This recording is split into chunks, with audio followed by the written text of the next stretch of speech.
What's going on, everybody? Welcome to the Internet Capitalist Podcast with Luke Kish, where we talk about mindsets, experiences, and frameworks that will help you have fun, get rich, build cool shit, and positively impact the world.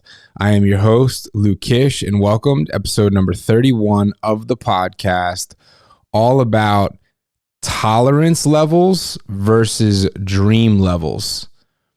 This concept is something that fascinated me when I first heard it and really hit home. You know, I'm somebody who thinks you should have big goals, dreams, aspirations out in the future.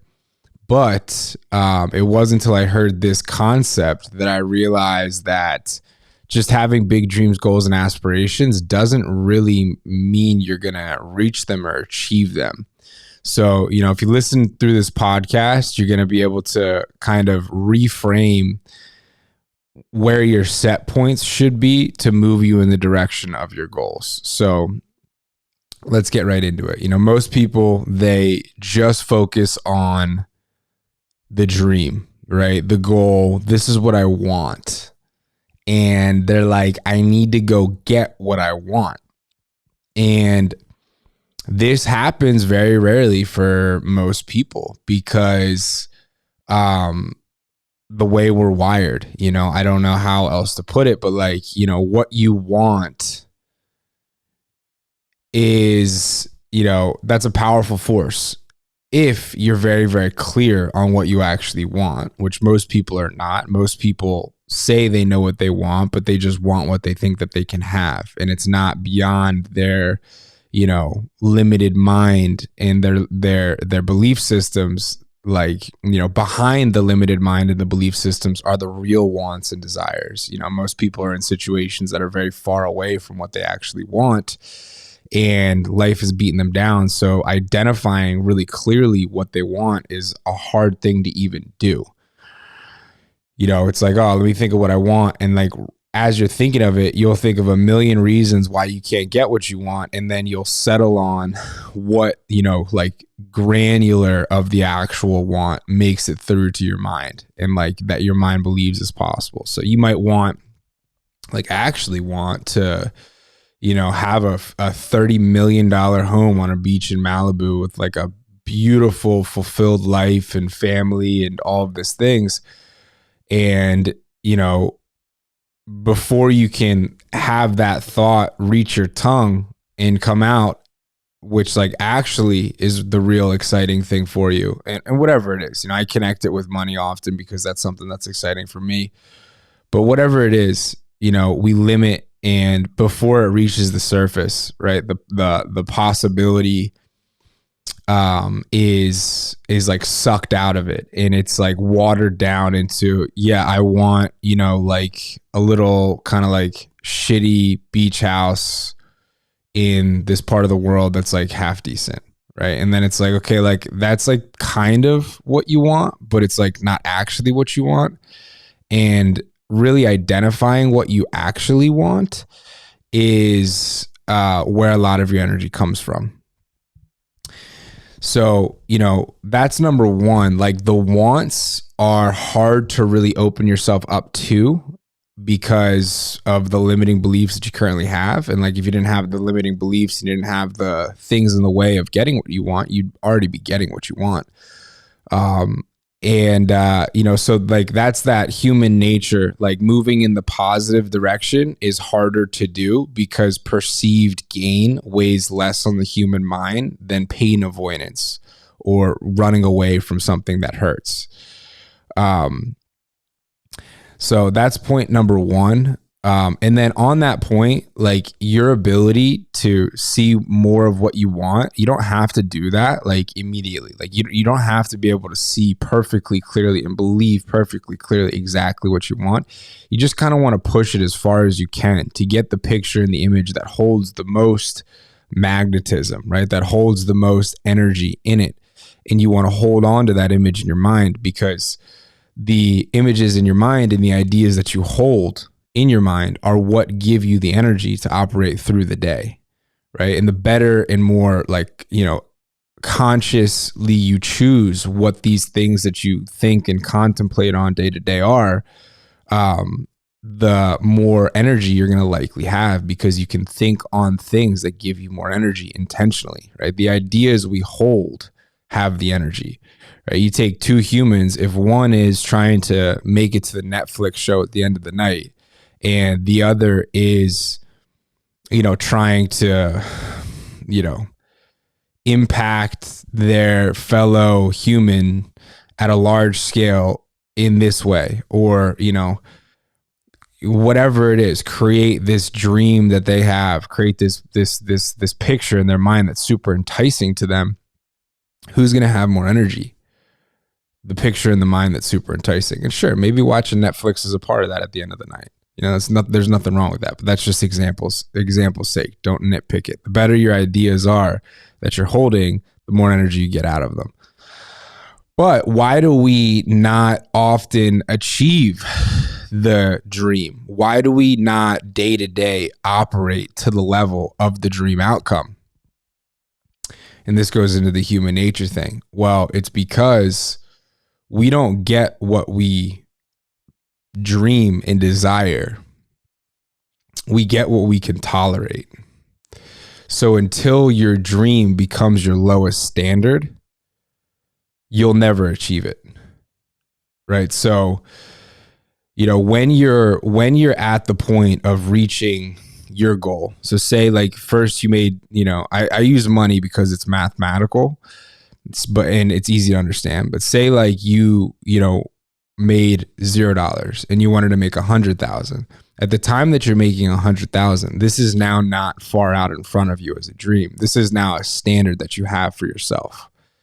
And if that's the tolerable standard, you'll stay at 100,000.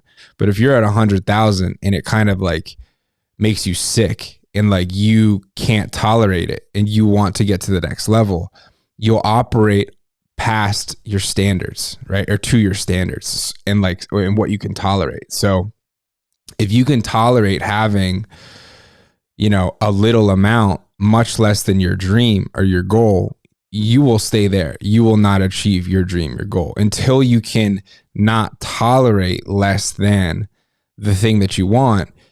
You won't achieve it, right? It's like you look at like Michael Jordan, or Kobe Bryant. Do you think that the main driver was like a pleasurable, like anticipated upside? Of course, that was an image. But what drives a lot of these high performers and high achievers is more so the inability to tolerate less than. So it's like, damn, like I can't tolerate myself if I'm not doing this. I can't tolerate this situation if it's not like this, right? And then you increase your lowest standard. So it's like, you've walked into a clean house until you've walked into a clean fucking house. Right. And what's happening here? One person has a standard that's at this set point, and then another person has a standard that's at this set point. And this is a whole new fucking world, right? Like this person with the clean house would look at the person with the quote unquote clean house and say, this is fucked. This is messy. I can't handle this, right? This needs to get cleaned up right now. So we operate to our lowest standards. So, it's both, you got to have your set point, but then it's like, what are you tolerating for yourself? And you want to build the muscle to not tolerate less than what you actually desire, right? And tolerating things, intolerance is like, it's a muscle, so it's like as you go up, you need to just be conscious that, okay, I will not tolerate less than this. Right. So it's like if I want to be a billionaire, but at $1 million a year, I'm satisfied. Right. And I can tolerate making $1 million a year. I won't be driven into action at the same level as like, this is unbearable. Right. Like I will not tolerate less than the thing that I want. And then you begin to act in accordance, because we humans, we default to our lowest standards. We don't default to our highest dreams. We default to what we can accept and what we can tolerate. So that's a huge hack, Focus on what you want, make that clear, make that enticing, make that an image and an idea that gives you a lot of energy. But then at the same time, you need to have an absence of tolerance for less than. And it doesn't have to be on like things that make you beat yourself up, but like, you know, say you have this goal and then you identify that, you know, these 7 or 10 actions exercised every single day over long periods of time are going to take out this piece of this goal and move you in that direction. If you can tolerate not doing them, you're going to not do them. But if you cannot tolerate not doing them, you're going to do them, right? Like if it's intolerable to go to bed at night because of how you can't take like for me, it's like I can't face myself.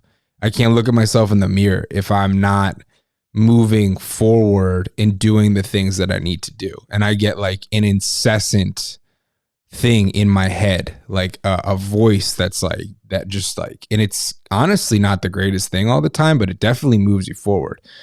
But like this thing will, whatever I'm not doing will just haunt, like intolerable until the thing's handled. Like it's like, okay, I have to do this. I have to fire this person. I have to make this change. I have to, you know, change this dynamic. I have to do this thing. For me, it's intolerable to not do the things that I need to be doing to achieve my goals. And because of that, guess what? The likelihood I achieve my goals is higher than someone who can tolerate less than. So to reiterate, we don't achieve our highest dreams and goals. We achieve our lowest standards. So if you want to increase what you're achieving, increase where your set point is as a lowest possible standard. That is where you'll default to, and that is where you will achieve to. This blew my mind when I first heard it, and I was so focused on dreams, goals, what are the big things, but then didn't consciously pull that back into, okay, well, what am I tolerating today? Like, what should I not tolerate? And what should I make my lowest standard, right? And then you just look at the higher performers, their standards are just greater than, right? They don't tolerate less than what they're looking for.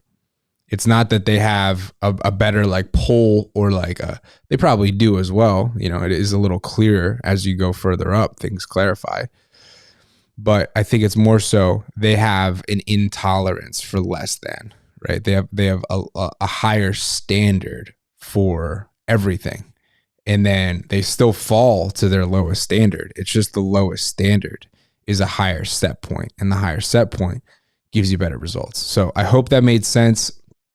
If it did, please subscribe, share this episode with a friend who you think it could help too. Maybe you know somebody who's really focused on the dream and goal, but don't realize that they'll always achieve the lowest standard because we'll just default to that over time. And if we want to move forward, we need to up that lowest standard. So if you know someone like that, please share this with them. That would mean a whole lot to me. I don't run any ads on this thing. That is all I ask. Appreciate you listening. See you tomorrow for the next episode. Thank you for being an internet capitalist. This is Luke Kish, and I hope you have an absolutely great day. All right. Thanks. Bye.